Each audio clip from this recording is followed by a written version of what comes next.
కుటుంబం కూడా అందరూ రాజకీయ చైతన్యం కలిగిన కుటుంబం, అందరూ బాగా ఎడ్యుకేటెడ్ కుటుంబం, సంస్కారవంతమైన కుటుంబం. వాళ్ళ మీద ఇది రెండవసారి అటాక్. ప్రజల పక్షాన్ని నిలబడతా అట్టడుగు వర్గం నుంచి వచ్చి కూడా చాలా అత్యున్నత స్టడీస్ చదువులు చదువుకొని మంచి మంచి ఉద్యోగాల్లో రాజకీయంగా చైతన్యవంతమైన పాత్ర పోషిస్తున్న ఆ కుటుంబం ఈరోజు దుర్మార్గంగా జరిగిన అటాక్ వల్ల ఆయనకి ఏమవుతుందో అని బాగా ఆందోళనలో ఉన్నారు. ఎంటైర్ పార్టీ ఆందోళనలో ఉంది. బట్ ఇప్పుడు పోయి చూస్తే అదృష్టవశాత్తు ఆయన గట్టిగా ఫైట్ ఇస్తున్నారు. మృత్యుంజయుడిగా బయటకు వస్తాడని మేమందరం కోరుకుంటున్నాం, ఆశిస్తున్నాం. కానీ ఇంతకుముందు మురళి అన్నట్టు ఈ మొత్తం దీని వెనక ఇది ఏదో ఫ్యాక్షన్ వల్లనో రెండు కుటుంబాల మధ్య గొడవ కాదు, పూర్తిగా రాజకీయపరమైన హత్యాయత్నం. కేవలం దేవుడి దయతో ఆయన ఇప్పుడు కుట్టుమిట్టాడుతున్నాడు అక్కడ ఆసుపత్రిలో, కానీ లేకుంటే హత్య చేయాలని దీంతోనే అటెంప్ట్ చేశారు. ఆ వీడియో చూస్తే భయానకంగా కనిపిస్తుంది. అండ్ దానికి ముందే వీళ్ళను తుదముట్టించాలని ప్రస్తుత శాసనసభ్యుడు తెలుగుదేశం పార్టీ నాయకుడు నరేంద్ర వీడియో సాక్షిగా చెప్తున్నది, రెచ్చగొడుతున్నది. అది కూడా అందరూ చూశారు. దాని మీద కూడా కంప్లైంట్ ఇచ్చారు. కానీ ఆ కంప్లైంట్ తీసుకునే బదులు అది ఫ్యాబ్రికేటెడ్ అని ఇచ్చిన కంప్లైంట్ మీద ఇప్పుడు మురళి, మా నియోజకవర్గ ఇన్ఛార్జి మురళి మీద రిజిస్టర్ చేశారు పోలీసులు కేసు. పరిస్థితి ఎంత దారుణంగా ఉందో అర్థమవుతుంది. ఈరోజు ఇలాంటి కేసుల్లో క్లియర్గా వీడియో సాక్ష్యంగా దొరికిన తర్వాత 1-2 నెలల్లో కేసు క్లోజ్ కావాలా, కన్విక్షన్కు వాళ్ళని గురి చేయాలా.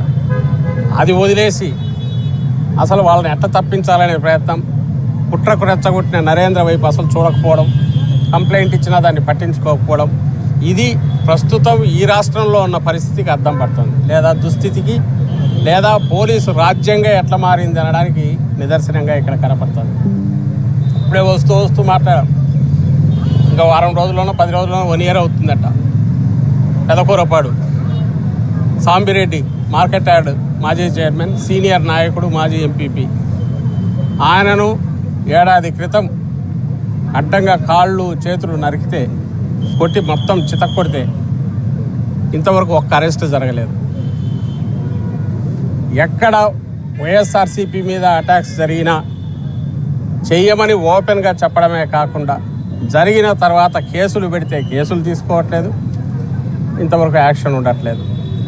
ఈ గుంటూరు జిల్లాలోనే ఈ మధ్యనే అతను అదే బెడ్ మీద చూసాం, లక్ష్మీనారాయణ డిఎస్పీ తనను కులం పేరుతో కూడా ఈ కులంలో ఎట్లా పుట్టావు అంటూ మాట్లాడాడు. ఆయన మాటలకు అవమానం భరించలేకే, నేను తాకిడి తట్టుకోలేక నేను సూసైడ్ అటెంప్ట్ చేసుకుంటున్నా అన్న లక్ష్మణాన్ని కోలుకున్నాడు అదృష్టవశాత్తు. అతని మీద డిఎస్పీ హనుమంతరావు మీద ఇంతవరకు యాక్షన్ లేదు. తెనాలిలో ఓపెన్గా రోడ్డు మీద యువకులను చితకబాది చావబాది వీడియోలో ఏదో గగురు పుడిచేటట్టుంది సినిమాలో, యాక్షన్ లేదు. అలాగే ఎక్కడ మొన్న నెల్లూరులో ప్రసన్న కుమార్ రెడ్డి మాజీ ఎమ్మెల్యే, సీనియర్ నాయకుడు, 6th term ఎమ్మెల్యే ఇంటి మీద 200 మంది దాకా పోయి వీడియో సాక్షిగా వాళ్ళు కొడుతుంటే, అన్నీ పగలగొట్టేస్తుంటే పోలీసులు అక్కడే ఉన్నారు. ఏమి ఇంతవరకు ఎఫ్ఐఆర్ కూడా రిజిస్టర్ కాలేదు. నిన్నటికి నిన్న జడ్పీ చైర్పర్సన్ హారిక, బీసీ మహిళా నాయకురాలు, గుడివాడలో అందరూ ఈరోజు చూసింటారు వీడియోల్లో కూడా. పోలీసులు అక్కడే ఉన్నారు, వాళ్ళు వచ్చేసి కారు మీద పడి కొడుతున్నారు. ఏమి ఇంతవరకు కేసులు కూడా రిజిస్టర్ అయినట్లేదు. టీడీపీ వాళ్లకు సంబంధించినంత వరకు వాళ్ళు అటాక్ చేసినా చేయాలనుకున్న పూర్తి ప్రొటెక్షన్ పోలీసులు చేస్తున్నారు.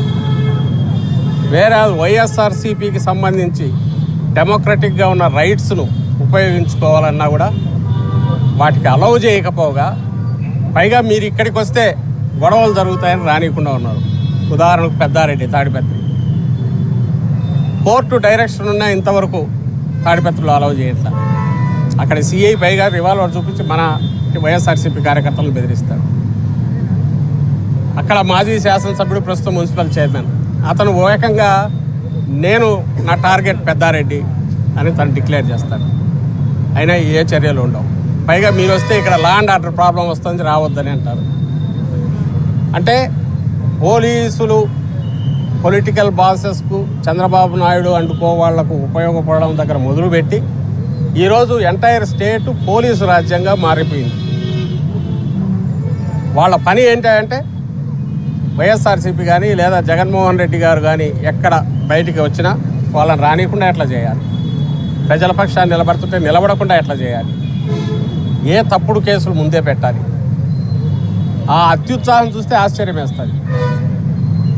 జగన్మోహన్ రెడ్డి గారు ఇంతవరకు ఒక్కసారి కూడా రెచ్చగొట్టే మాటలు కానీ బయటకు వెళ్ళినప్పుడు, లేదా కేవలం ఏదో ప్రచారం దీనికోసం బయటకు వచ్చింది ఒక్కట్లేదు. పబ్లిక్ ఇష్యూ ఏదన్నా ఉంటేనో లేదా పార్టీ అధ్యక్షుడిగా తన బాధ్యతలు నిర్వర్తనకు బయటకు రావాల్సి వస్తే వస్తున్నారు తప్ప ఊరక వచ్చేసి తిరగడం ఎక్కడా జరగలేదు. మీరు ఏదైనా తీసుకోండి. ఇక్కడ మిర్చి యార్డుకు వచ్చిన, ఆ తర్వాత పొదిలి పొగాకు సమస్య మీద వెళ్ళిన, ఆ తర్వాత సత్తెనపల్లికి మా పార్టీ యువనాయకుడు సంవత్సరం క్రితం చనిపోయిన యువనాయకుడు కుటుంబాన్ని పరామర్శించడానికి వెళ్ళిన. కానీ ప్రతిసారి వందల్లో కేసులు. పొదిలిది మరీ దారుణం.